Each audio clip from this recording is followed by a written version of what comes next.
Hello, my name is Deborah Hecht, and I am a graduate gemologist, and I am also a 30-year wholesale jewelry rep for the line Zina Sterling Silver in Beverly Hills. The reason that I'm here today is that I work with all the retail stores that you probably either see online or go into their stores to purchase jewelry from. And a lot of those stores have requested that I bring Zina, the line that I have represented for 30 years, to the screen so their customers, you, could meet Zina, kind of get to see who she is, how she's created a 30-year line of jewelry that is all over the country, and sort of give you a connection to her that perhaps you haven't had before. So I said to them, I would be happy to interview Zina. I know her well for 30 years, as well as interviewing her and her son, Andrew, who is now third generation in the jewelry industry. And as you can see, sitting here are Zina Sherman of Zina Sterling Silver and Andrew Goldstein, her son, both of whom I have worked with for years and who have created designs that, like I said, you've either been wearing or are desperate to wear in the future. So without further ado, I wanted to introduce you to both Andrew and Zina. Hi, you guys. Hello. Hello there. How are you? I'm doing well, and as you know, we're here because the retail stores have requested their customers want to meet you, both of you, and to learn maybe a little bit about what you do and why you do it. And I think to begin with, Andrew, maybe Andrew can tell us where are you and because consumers, the person who's buying the jewelry, won't understand what's going on behind you and where you are. Well, I barely understand what's going on behind me half the time, but we are actually in our new workshop here. After 34 years in Beverly Hills, we are just a few blocks out of the Beverly Hills address. So we are now located in Los Angeles in a great part of town. And so we've, the wonderful thing is because we've had a move, we were forced to do house cleaning. So now we really have just the essentials, and I had to build the shop basically again from the ground up. And so far it's working out fantastic. Well, what does building the shop mean? I mean, what do you do there? Well, we had to figure out, where exactly to put the jewelry benches. We had to bring in gas lines for soldering. We had to figure out where we wanted to put the polishing machines, the casting equipment, the steamer. There's, so many technical aspects to making a jewelry shop work effectively. And, when you're in a place for such a long time, every time you expand, you just kind of, it's like water. It'll just go wherever the vessel is. Well, it's the same thing with a jewelry store for 30 years. You just keep taking over space. But when you start from a fresh slate, you can say, okay, this is what I want to have here. This is what I want to have here. And it helps your workflow to be able to create it, how it works for you best. And you, after all these years, have obviously figured out the flow for you to design and make the jewelry. Now, you make the jewelry there? Is that what? Yes. Yes.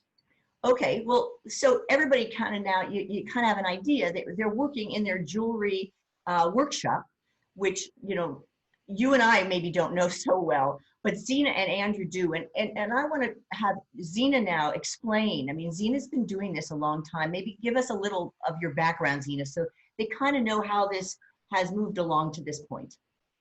It's been a long and glorious road. I started out working with my dad, who's in the jewelry business in New York, when I was quite young, and moved to California in '74. Started up repping some different companies. That's what I do. And then started my own company in '83. So it's been a long road, and it's been really interesting. When we started, silver was just something that, you ate with. You didn't wear it. No, wait. There's a lot of people who don't even know what you're talking about. She's talking about like flatware, like forks, silver, and yes, and Exactly, yeah. exactly. And so we had the opportunity then and the idea to really go into a lot of design. And since we were working in silver, it was a less expensive vehicle to work in. And so we did all kinds of outrageous things and had a lot of fun doing it. So over the years, every year we would start with a new collection, and um, it was wonderful. The 80s were great for the start of the Big silver jewelry chunky, business. big chunky Big stuff. chunky things, doing things with big cubic zirconians that looked like big diamonds. And then we went into silver with a lot of oxidation. So we had the design worked into the blackness of the oxidation brought out the design a lot. And we did all kinds of crazy things, and some of it stuck and some of it didn't. But it was a glorious trip. And you don't make the jewelry, you design it, you make the actual visual, the piece.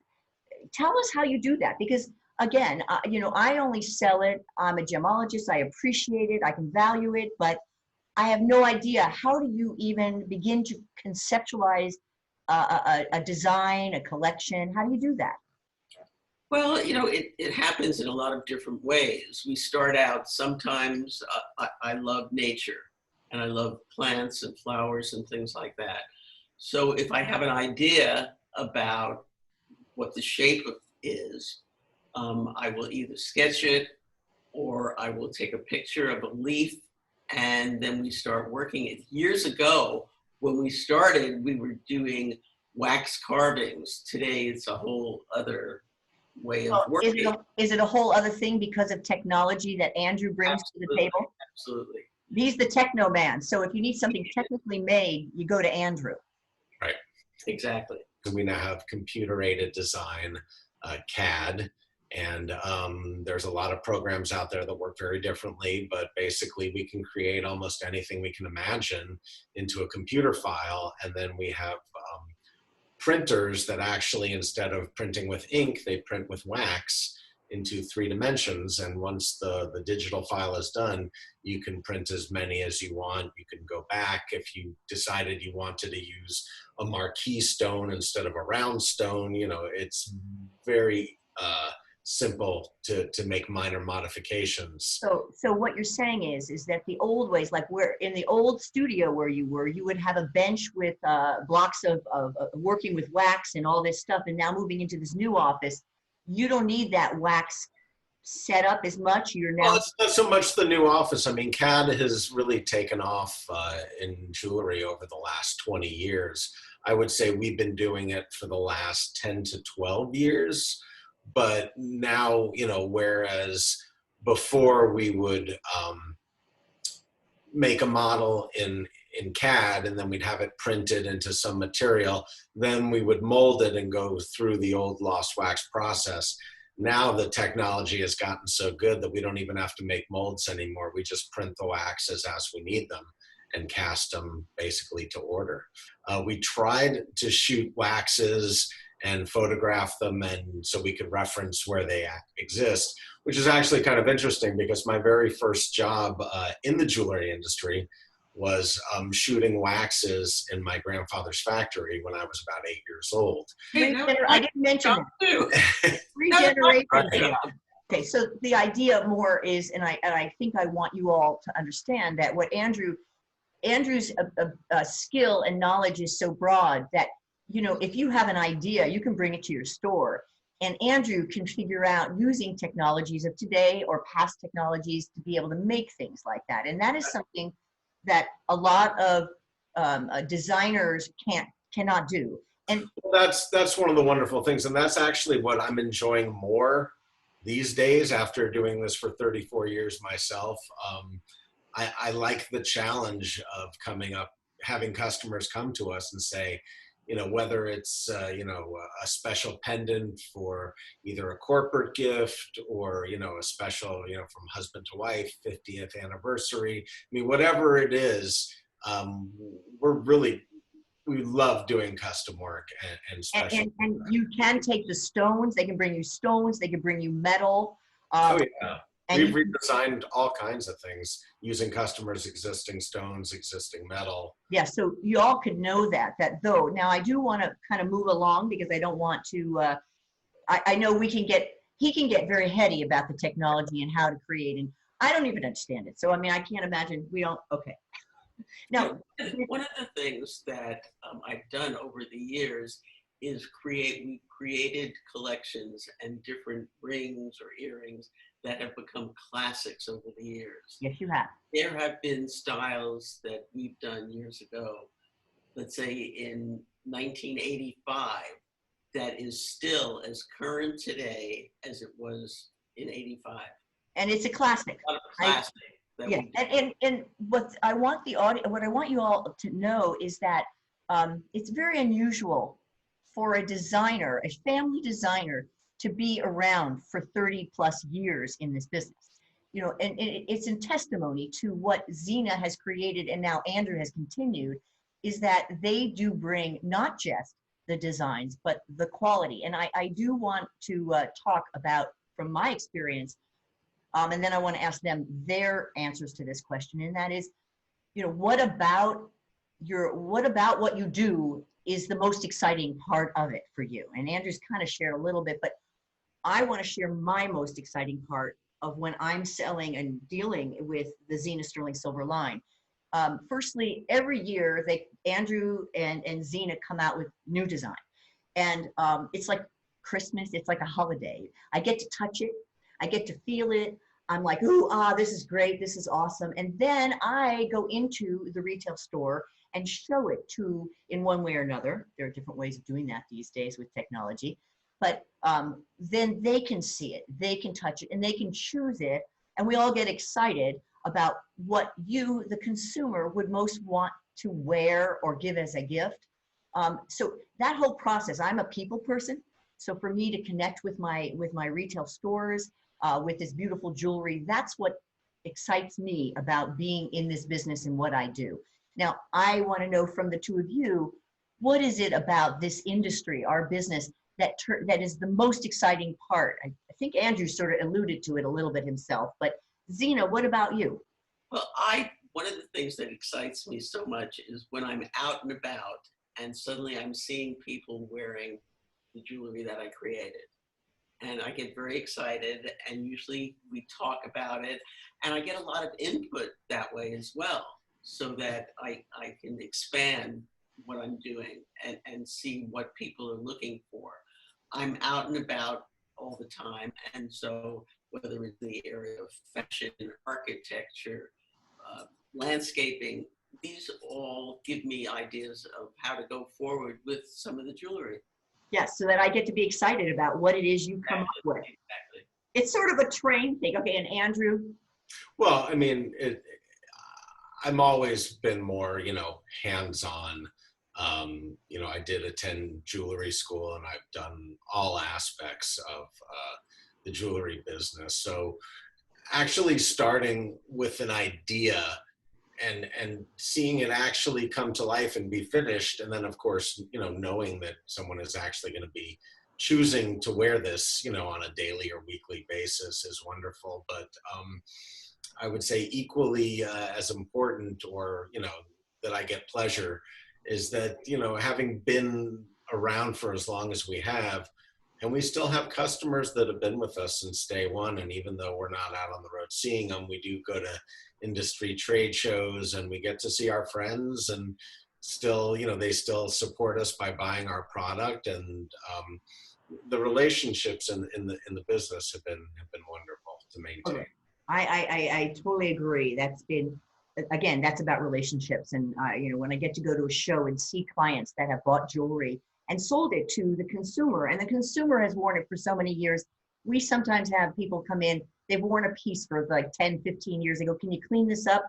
And I'll say, absolutely, send it into Andrew. Andrew cleans it up. It looks like it's brand new, because it isn't just cheapy stuff. Go ahead, Zina, what were you going to say? One of the things that excites me also is that jewelry is something that stays. it goes from generation to generation. So when someone comes in and says, you know, I inherited this from my grandmother and it's current today and I love wearing it and I always think about her when I wear it. Yes. That's a wonderful thing about jewelry. You know, It it has totally, incredible staying power. it totally does. And not all jewelry has staying power. It is really, I emphasize this because, you know, I am a gemologist and I do know quality.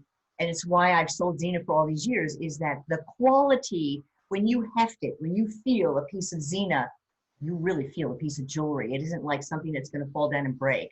And Well, is the reason it lasts as long as it does.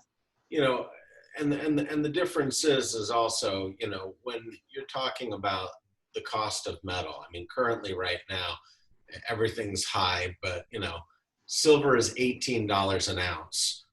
Gold is $1,800 an ounce. So the cost of silver is not where the value is.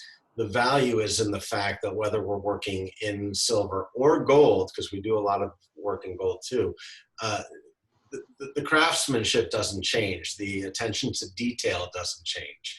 The amount of time we spend polishing and filing and getting it just to be just right, it's the same whether we're working in gold and silver. So it's that's where the value is where you're taking the time to actually create a wonderful piece of jewelry and not something that's being, you know, mass produced, you know, for like, you know, a shopping channel on TV or something like that.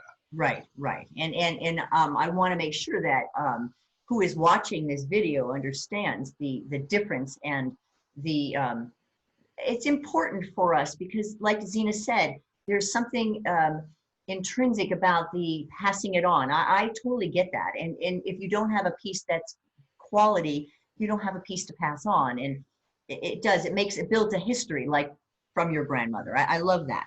Okay, so the last question that I have for both of you, which I think is kind of a clever question. You may not agree, but I think we're going to agree. And that is, after all these years and all of these collections that the two of you have created through the years. So Zina, which collection do you most cherish, perhaps have a strongest relationship to? And then in your opinion, which collection do you think is mostly about, you know, shows you about Andrew and who Andrew is as a person? Like, can you give me two examples and explain why? I can.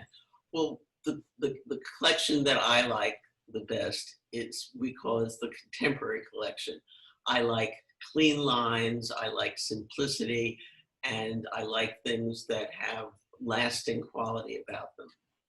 So when you say classic, if they go to the Zina website, zinasterling.com, they can see the classic collection. Is that correct?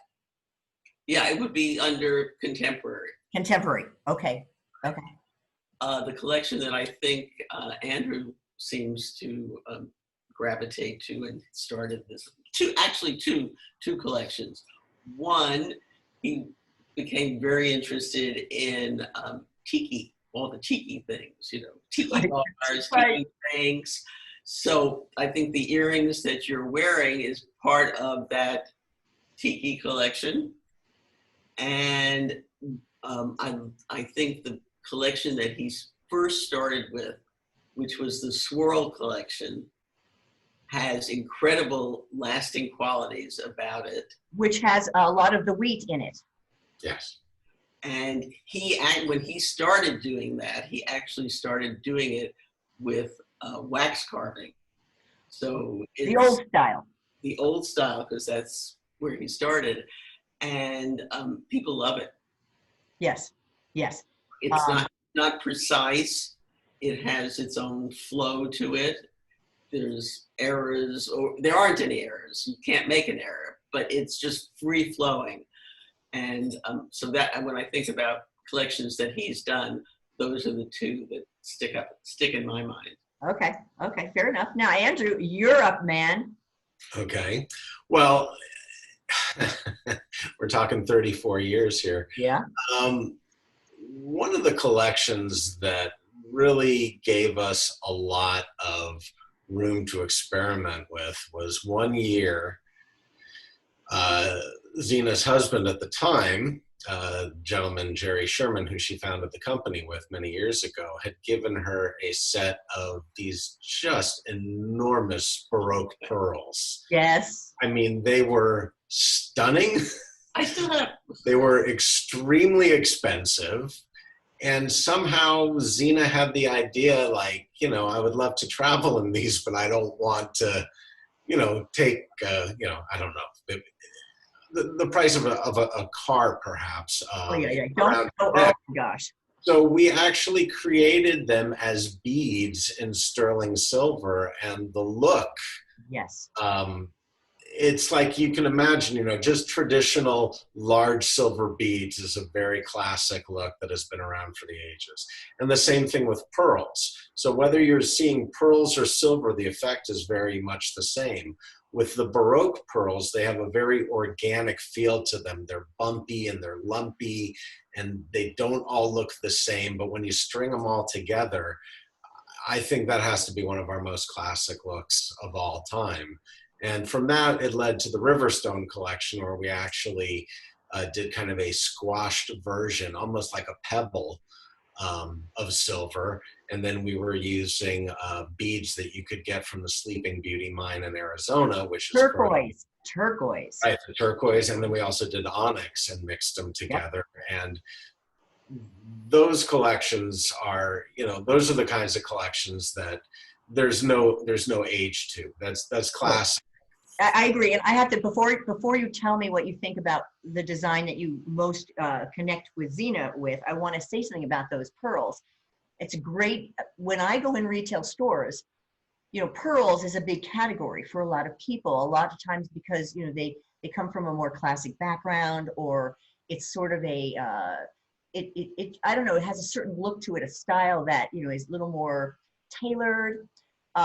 When they brought the big chunky pearls in as a new collection, my stores went wild over that because they had never seen pearls in anything other than pearl, and right.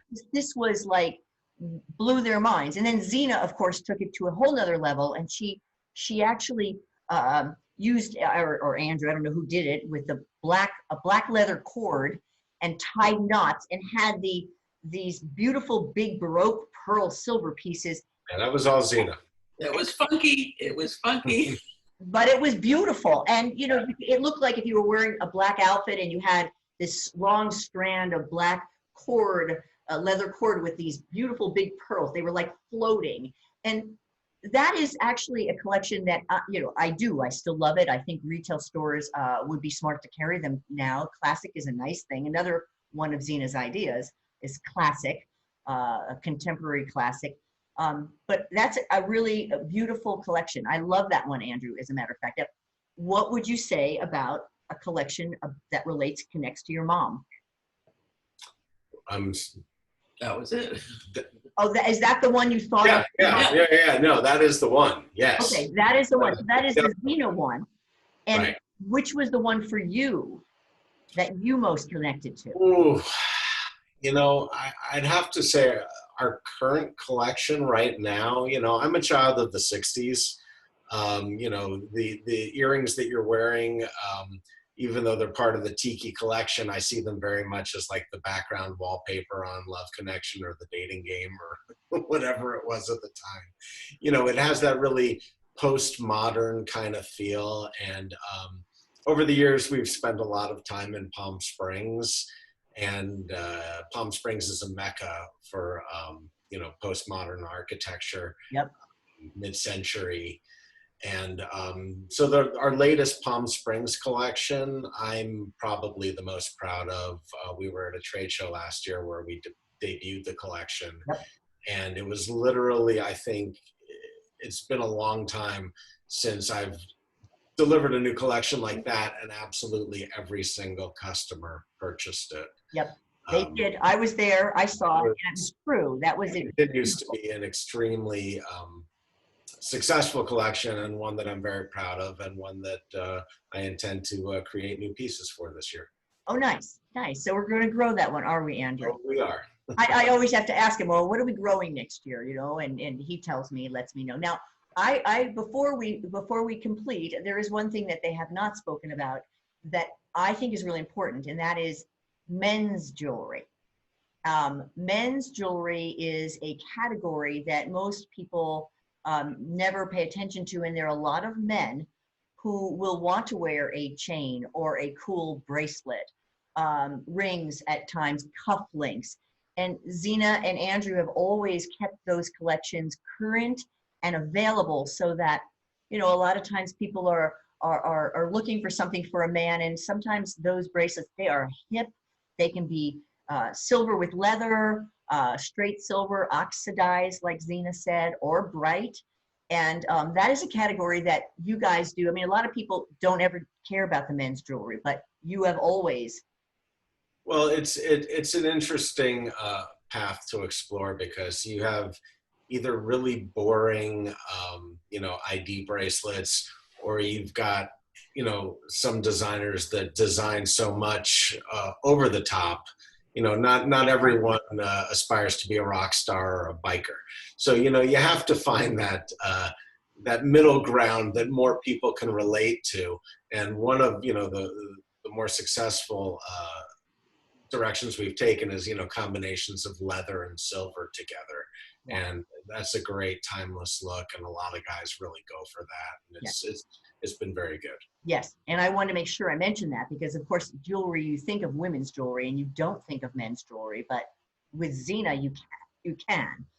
So I think that this has been, I hope, helpful for the person who walks in a jewelry store or goes online to that jewelry store's website and looks at Zina and wants to know about it. Now you actually have met Zina and Andrew both, so you have more of a connection to their jewelry. I hope this was helpful. And before we do complete, I have one more question that I want to ask to Zina, who is, she is our matriarch of the Zina Sterling community.